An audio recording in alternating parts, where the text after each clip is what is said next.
தொடர்ந்து 1972 இருந்து கழக பணியாற்றி வர்றேன்.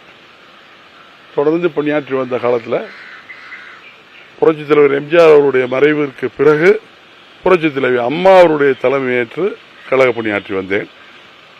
புரட்சித் தலைவி அம்மா அவருடைய மறைவிற்கு பிறகு அருமை அண்ணன் எடப்பாடியாருடைய சீரிய தலைமையில் நல்லாட்சியையும் இயக்கத்தையும் நடத்தி கொண்டிருக்கின்ற பொழுது அதிலும் இணைந்து பணியாற்றக்கூடிய ஒரு வாய்ப்பு எனக்கு கிடைத்தது.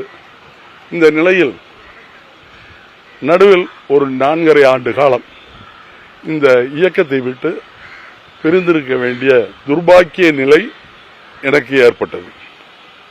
அதை இந்த நேரத்தில் ஒரு நல்ல நேரத்தில் அதை விமர்சிக்க வேண்டிய அவசியமில்லை.